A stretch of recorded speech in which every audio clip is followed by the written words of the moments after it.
This day, the Battle Analysis platform will host two massive beasts optimized for battle, killing, and eating. On one end, perhaps the most notorious dinosaur in the Ark survival game series, responsible for innumerable amounts of killed players, butchered tames, and entire terrorized ecosystems, Ark's Giga. On the other hand, the infamous reptant assassin known for killing off some of the great apes in Skull Island, the apex predator of this biome, counting on nightmarish tools to bring death and destruction to every other life form, the Skull Devil. This episode brings both animals' battle attributes and compares them head-on, compiling all data into a simulation that will bring forth the victor between these two predators in a fight to the death. The rules are simple. No prisoners, no mercy. Who will win? Find out at the end on Goji Center's Monster Face Off. Before we begin to analyze these two predators, we must address the elephant in the room. Comparing a combatant from a more or less grounded science fiction universe like the Skull Devil to a video game creature will be challenging. Therefore, for this battle analysis, we will be drawing reference to the closest real-life animals, such as the late Cretaceous Giganotosaurus, to help us fill in the gaps in Ark Giga's unknown physiology, with things such as proportionate scaling, damage forces, etc. With this in mind, let's move on to the first battle category. Number 1, Corporal Build. Using the in-game Giga size as compared to the seemingly smaller dossier-scaled one will ensure a pretty even fight.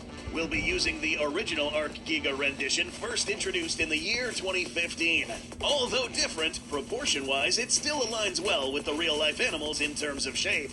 We'll be using the square cube law to give us a fairly accurate idea of the dimensions. Using this holotype, we find that this animal will be around 451.9 tons. Those well-versed in skullcrawler biology will know this already begins to look like an uneven fight. Skull Devil stats are frankly horrible. If there is one stat that has been consistently botched when it comes to movie monsters, it's weight. The small ones are too heavy and the bigger ones are too light. In the comics, skullcrawlers are given stats that are from 40 to 100 tons. Way too heavy for the small ones and too light for the big one. If we use the 40-ton juvenile to figure out the weight of the big one, we get a preposterous 6,812 tons. To fix this, and to get an accurate reading for this fight, we'll teach Legendary a lesson on how to properly estimate an animal's weight, using a 3D model and plugging it into volumetric analysis. For the kids watching, this is basically taking a 3D model of the subject and asking the computer to calculate the volume of space in the model. Then, if you know the volume and density, you can work backwards and estimate the mass. For the Skullcrawler, we get a weight estimate of 447 tons. And as it turns out, these two are now almost the same weight. Using the official and inaccurate weight metric would heavily rig the outcome of the battle to one side. Posture-wise, depending on how these animals are holding themselves, the Skullcrawler will have a wider stance, but will be able to stand shorter or taller than a neutral stance Giga, whereas the Theropod will have a height advantage if reared up. For this category, and given that both are around the same weight and have fluctuating postures, I'll settle this as a draw for both combatants. But does one have better armor than the other? Let's find out. Number 2, Armor. Those that play Ark and tried to tame a Giga before, or fought one, will know that this fella can take a monstrous amount of abuse. For this combatant, we have to moderate between in-game mechanics versus what goes on in the lore, which results in this thing being a living siege engine, capable of battering down walls and crunching through powerful armor. This body would have to withstand the blowback of all these forces. After all, every action does have an equal and opposite reaction. Anatomically, we see that the body is covered by relatively small scales with dense muscle underneath, the spine being the exception with reinforced plates of keratin and ridges.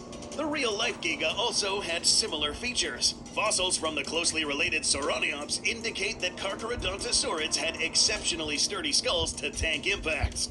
Not only good to keep the skull in good shape from the force of its own jaws, but it's also been suggested to be used for shoving and ramming to stun enemies. Ark's version can presumably be a more exaggerated version of this to reinforce both ramming and biting, giving an in-universe explanation for why it can break stone structures. This even explains why in the Ark lore the Giga was capable of withstanding boulders being thrown at it when survivor Mei Yin fielded her Giga, the Beast King, against the Megapithecus boss. The Gigas here can endure explosives and high-caliber weapons fire. The Skull Devil, or Ramarak, also has some notable feats when it comes to durability. Getting bashed in the head by a boulder backed by gravity and the weight of an airborne Kong and only getting staggered? Something a thick-skulled V-Rex can't really handle. We also saw the Skull Devil shrug off large-caliber machine gun fire. Sure, the rounds might have penetrated but failed to wound the animal in any considerable way. There is, however, a flaw in its defense. Although it can shrug off bullets and blunt hits, slicing wounds is another matter. Kong's use of a propeller was able to critically wound Ramarak, with its skin showing absolutely no resistance to sharp weapons. Ark's Giga may have had a similar problem, capable of notably bleeding greatly by any laceration wounds from rival predators or projectiles. Its thickest armor is restricted by location. The thickened layers of armor along its back and the thick skull provide this animal with the best protection. In the Skullcrawler's case, the best protected area of its body was its head, with the rest of the hide working like Kevlar padding. Great at slowing down things like bullets and cushioning blunt force impact, but horrible against powerful slicing wounds. In this case, the Skullcrawler's advantage will be its posture, limiting the Giga's grabbing range to the head and upper body, as long as it maintains this posture, that is. Since both Giga and Skullcrawler can shrug off blunt impacts, are equally as vulnerable to slicing wounds, and have very resistant skulls, this will settle as another draw when it comes to armor. Things begin to shape a little differently as we begin to discuss number 3, speed. Finding out the speed of an in-game creature that can be ridiculously boosted will be a challenge. For this one, we'll resort to both lore and base Giga stats. Using those and certain objects as reference points, the Arc Giga has a typical top speed of around 37 to 40 miles per hour in a straight trajectory. This actually aligns well with a scaled-up version of a real-life Giga, which would have been quick in a forward charge, but would have had a much harder time banking and changing direction than a T-Rex would. The Skull Devil has very few instances of running fast as it can in a forward sprint. However, it is seen to be as quick and agile as Kong himself, meaning these two are comparable in short distances. Earlier on in the film, Kong was able to keep up with both Huey and Sea Stallion choppers. They weren't going at top speed, but these copters can consistently break the 80-mile-per-hour mark and go much faster in a straight line. Kong isn't quite as fast as this, but he is able to take them and grab them before reaching top speed, meaning that Kong, and in comparison Ramarak, could run up to 60 miles per hour and likely much faster. Even if the Skull Devil is somewhat slower than this figure due to its big, heavy build, in short bursts it's likely at least in the same ballpark. Add in a leaping ability that allows this creature to move dozens of meters per second, and we have a clear advantage. Speed in this battle will allow the combatant to wind up a heavy impact to its opponent, trigger an ambush faster, and make tactical withdrawals in combat. For this, the edge will Skull go Devil to the takes Skull it. Devil. But what about maintaining top speed? Number 4, stamina. What's better, running with your legs or running with your arms? It's not just a matter of which set of limbs is doing the job, but also the ratio of multiple muscle fibers found in both. The whole body is involved in motion, and as monstrous as the Skullcrawlers are, real-life biology can help us understand why no other animal evolved to look like this at a large scale. One of the Skull Island creature designers once described Skullcrawlers as a species that evolved wrong. Sometimes described as reptiles, amphibians, or not belonging to any major group that still exists in the modern day. This body shape does come at one severe cost, something that matches up what the lore states about them all the time. Borderline fearless and running at a state of adrenaline overload at the cost of starvation, and turns out these limbs may be a big reason why. One of the primary reasons why bipedal pursuit predators never evolved to run on their arms is that the arms contain a large amount of high-twitch muscles. These offer explosive power, but the muscle fibers themselves tear easily, burn through their cellular energy quickly, and are in a constant state of damage and repair that requires a crap ton of nutrients to fix. Slow-twitch muscles make a good majority portion of the legs, like these on the Giga. They are the classic example of trading quick power for endurance. This animal, as well as other dinosaurs that run on their hind legs, benefit from a very specific additional muscle discussed many times on this channel. The caudofemoralis muscles go between the back of the legs to the first sections of the tail. ArcGiga's anatomy is very similar to the real Gigas, so this one most definitely has these muscles. The stiffer, less flexible tail of the Giga would work better at transferring kinetic energy back and forth between the legs as it sways with each movement. The more flexible tail of the Skull Devil, meanwhile, is not attached to its limbs, so it wouldn't assist the same way. ArcGiga has another set of biological adaptations that will help. Theropods have an extensive air chamber network across their body, helping them expel heat, keeping their muscles and body temperature at optimal levels during strenuous activity. This pneumatic system makes it extremely easy to get around, so in essence, moving is literally as easy as breathing. The Skullcrawler may have greater explosive speed in the beginning, but if this fight turns into a chase or a prolonged slugfest, the Giga will have the advantage in the late battle stages. For this category, ArcGiga takes the edge for stamina. Number 5, Agility.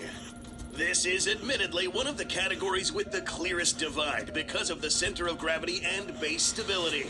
Not only does ArcGiga have a higher center of gravity, but also because it has its legs held closer together than the Skullcrawler. The designers of this dinosaur made its legs a bit more narrow than the real-life counterpart. This is a problem because in the event of an impact, if the Giga is not in a wide stance, it will definitely topple over. Giganotosaurus evolved from successful lineages of already huge predators living in open environments. Instead of having to maneuver through trees and dense vegetation like T-Rex's ancestors, it was built to cover a lot more open ground in the most efficient way possible. This is reflected more or less in the game as well. A Giga is often found in a mountainous area with relatively open valleys, not exactly the most dense cover. Gigas in this game aren't known for having the greatest turning radius either. Instead, when they get flanked, they often have to keep running forward and turn around a wide arc, or try to catch up to their target over a long straight distance. So, if they can't bulldoze through obstacles, they start having issues. Even though it does need more energy, the Skullcrawler could leverage its very efficient build quite effectively. Being pretty front-heavy and having the center of gravity right between its shoulders, this ends up being a pretty stable animal, with the very muscular and heavy tail left to whip around freely. And if it swung its tail in a specific direction, it could rapidly turn around thanks to the momentum pulling its body aside. Being closer to the ground with the arms spread out means that it will be a lot more difficult for the Skullcrawler to lose its footing, or handing. Toppling over is caused when the center of gravity gets pushed out from the base of stability, which for this animal is very hard to do. For the Giga, it is a lot easier. The only way for this animal to get flipped is if the Giga catches this animal in midair. Speaking of which, if we factor in this animal's leaping ability, which practically allows this animal to teleport from one position to another in seconds, we have a highly superior movement ability than the Giga. That's as long as stamina holds.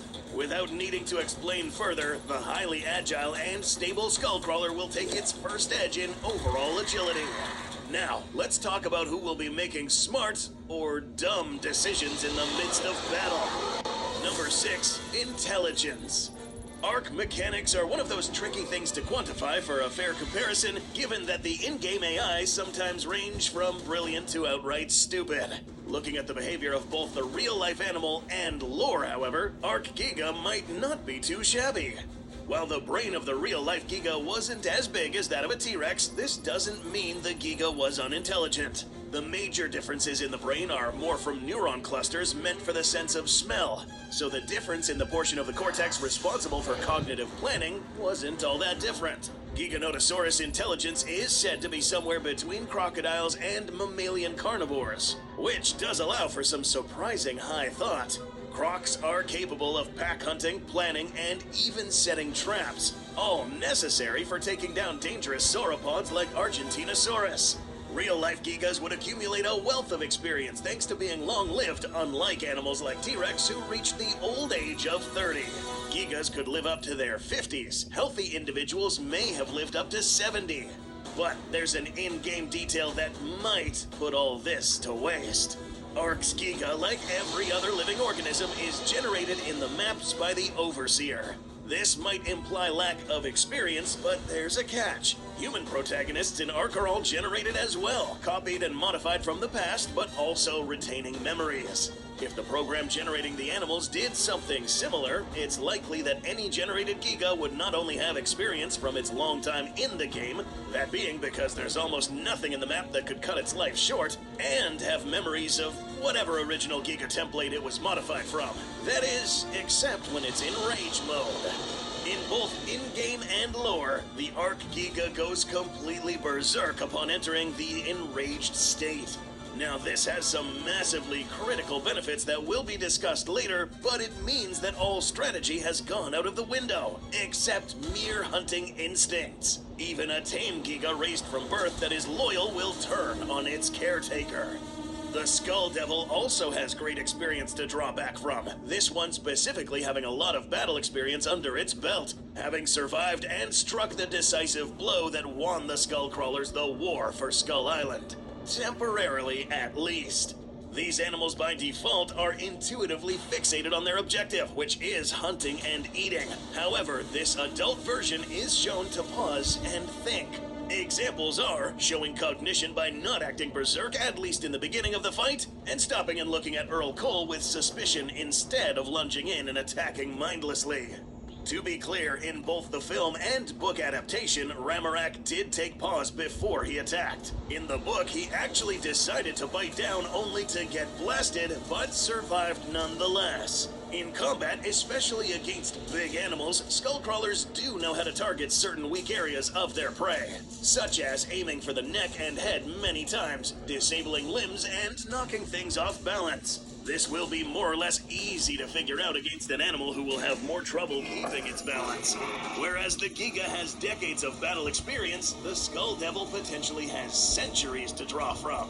And it doesn't seem to suffer from some of the impetuousness of its younger counterparts. Therefore, the Skull Devil takes another close edge when it comes to battle intelligence. Number 7, senses. Detecting your enemy is just as important to any engagement as fighting them.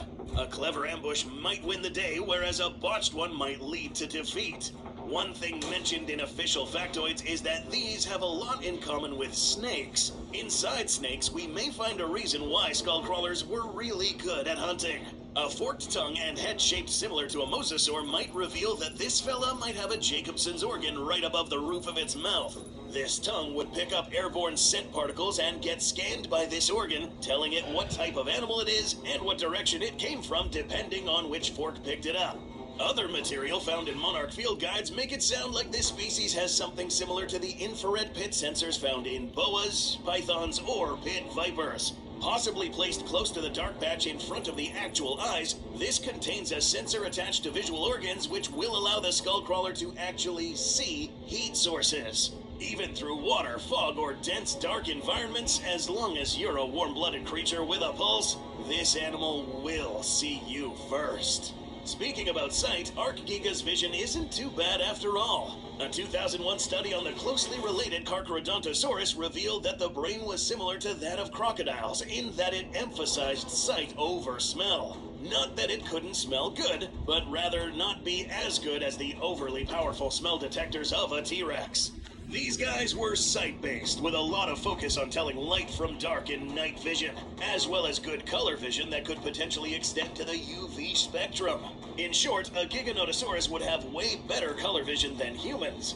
With 15 degrees of binocular overlap, this means that this animal had better forward vision and depth perception than the Skull Devil. In-game, these guys are good at spotting entities at different elevations and distances. So, here's how things are looking so far. Ark Giga has better close-range vision. Its way of smelling can pick up traces over a long distance, but with less precision. The Skull Devil has a better mid-range detection that can compensate for poor vision with heat sensors. So, where will these two encounter each other?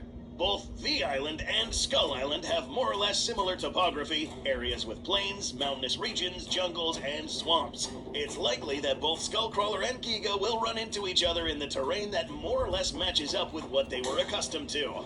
Alleyways with high rocky plateaus with enough space in between to hunt and maneuver around. Here, the one who will have the edge will be the animal that can accurately pinpoint where the opponent is first. Now, the Giga will find out something is out there, but through dense or hard visibility situations, the Skullcrawler will be the one to set up a better ambush. Whether the Giga will survive this initial attack is another matter. Since the Giga won't be able to fully engage until he sees Ramorak, the Skullcrawler takes this edge in census.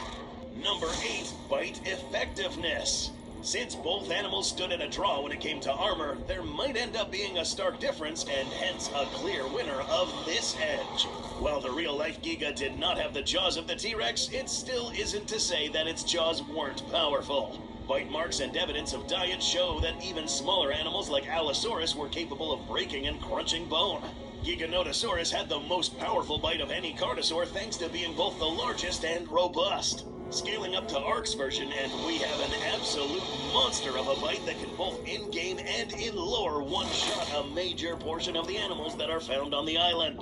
Scaled up from the real-life animal, Ark's Giga would have teeth that are almost 3 feet long from gum to tip, and double if you count the root. This type of teeth, called Zyphodont dentition, is why they would have inflicted a target with horrific wounds and loss of blood. Hence the Nash effect seen in-game.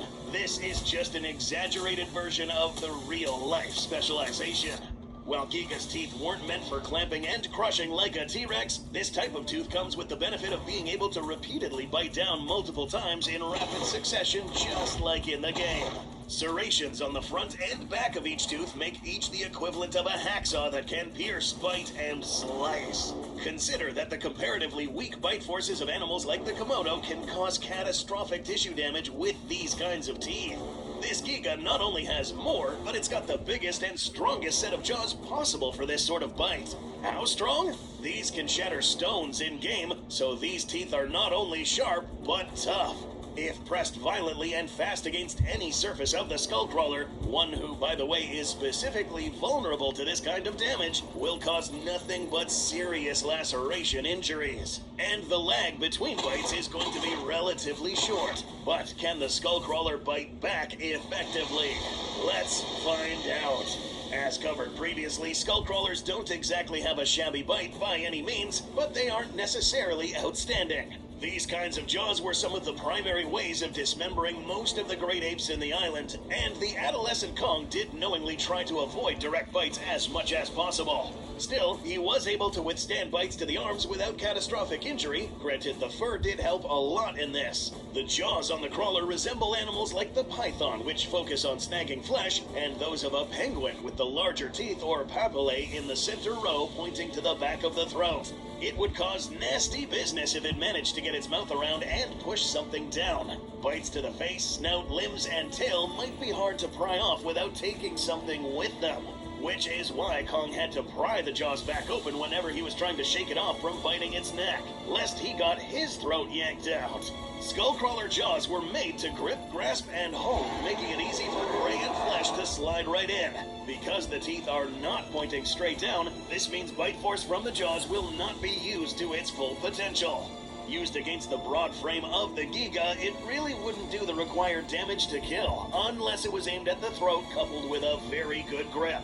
Because the Giga has a much higher laceration effect and is also capable of delivering these fatal bites much faster, the Giga takes a critical edge when it comes to bite effectiveness. Number 9, Auxiliary Weapons. Bites will not be the only way to deliver damage. The Skull Devil has an extremely adept body for grappling and restraining. Not only are these the limbs used for movement, but also capable of grabbing and manipulating the opponent, tipped with a few meter-long claws that are both robust and hooked, the optimal shape for rending flesh. The longest one on the third toe in this case will probably cause some nasty gashes almost every single time it climbs on top.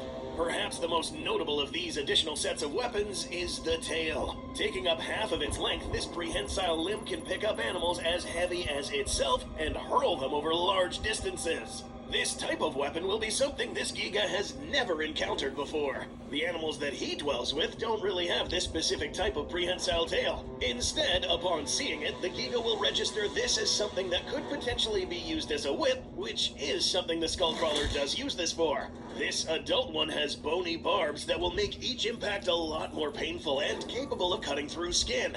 Next, we do need to bring up the tongue of this animal, which is somewhat of a strong limb as well, similar to the tail. Able to extend up to 10 to 15 meters, fully extended, this tongue is capable of wrapping around limbs, potentially used for disbalancing, trapping a victim and bringing it closer to its mouth. This arsenal of weapons just gets bigger. For a very resilient animal like the Skullcrawler, one of its key strengths in its anatomy can be used as a very effective weapon: its skull. Being able to resist blunt impacts to the head means that this head can also be used as a weapon. It's already been established that this animal is faster than the Giga, so this head, backed up by its estimated body weight at the speed mentioned already, could produce a hit of anywhere around 1,690,414 psi. That is a force spread amongst its relatively flat head surface area. However, if it does manage to connect, this sort of force will break ribs, assuming it winds up a fast enough charge, and the Giga just sat there and took it. Ark's Giga does not really have the massive arms its opponent brings to the arena, but they aren't completely useless, being longer than the paleo-accurate Giga. They are pronated, a less optimal hand orientation for grabbing things, but in this case are useful because they are longer and will help in getting up faster than a shorter arm would. Moving down, we find some mighty legs with claws that can do some serious damage. Once stomping on an animal, the Giga would technically be able to keep an animal pinned down thanks to its weight distribution, and then curling the claws into the victim, causing some fatal wounds, while being in an optimal position to use its jaws. Similar to the Skullcrawler, the Giga will be able to use its head for ramming. Carcharodontosaurids are notoriously dense-headed. The lacrimal bones above the eyes and the roof of the skull were very thick. Headbutting, slamming the head into the opponent, and shoving were all useful maneuvers used to stun prey. Even though we really don't see this in-game, remember that animals in Ark attack the same way over and over due to game engine limitations. Lore-wise, they would be a lot less restricted. Both animals have at least one grappling capability and ramming maneuvers. Both are resilient and tank a lot of damage.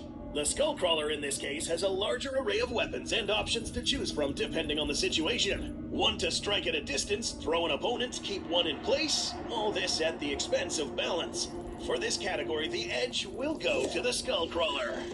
The stats for each combatant are taking shape and are almost ready to meet in the arena. Before unleashing them, we will bring up the X Factor. One attribute that both animals share is the ability to endure massive amounts of punishment, and entering a frenzied berserk state with two very different results. Skullcrawlers of any size are driven by a perpetual state of ravenous hunger and adrenaline overload, explaining why they are very resilient to pain and injury. In their case, the longer the battle goes on, the more erratic and unrestrained they get. This was the case of Ramarak, as he went for a really risky battle methodology against Kong, which at the end cost him his life, over something silly. This does have benefits, such as shrugging one wound after another, when other animals may tend to retreat. Now, yes, the Skull Devil did show that it could at times moderate this behavior, or taking its time once the ape was restrained, but after taking successive damage like getting slashed, pummeled, and Weaver blowing up its eye, the Skullcrawler seemed to kind of lose it. Being obsessed with something to eat after a knockout, Kong managed to turn this seemingly strong weapon into a very detrimental weakness. We've been making mention of Giga's Rage Mode frequently, but it's now time to study it a bit more.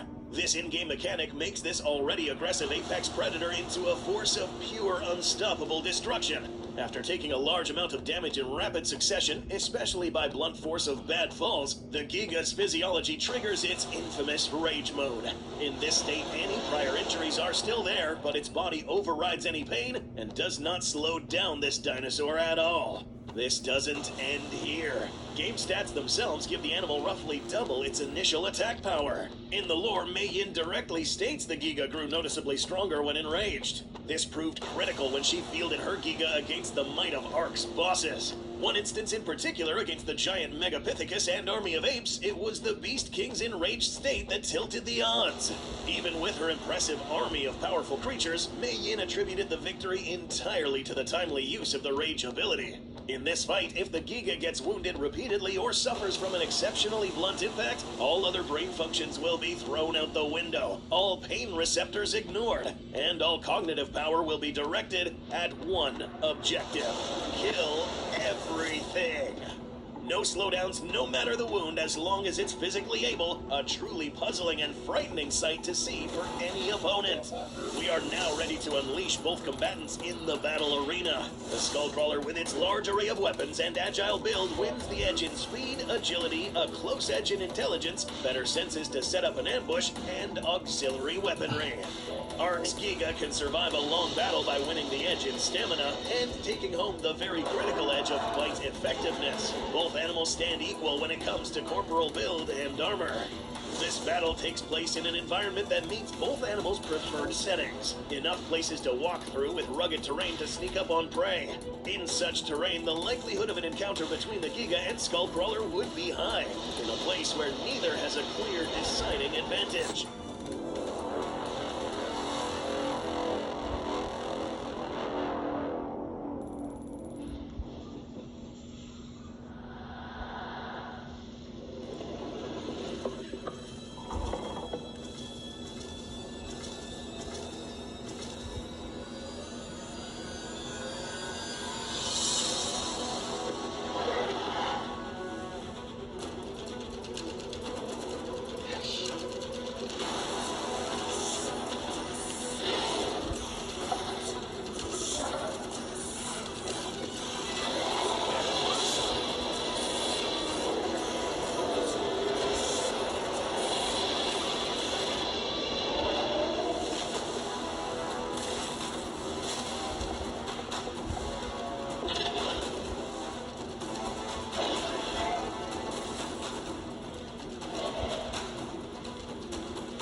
Uh-oh. Rage mode.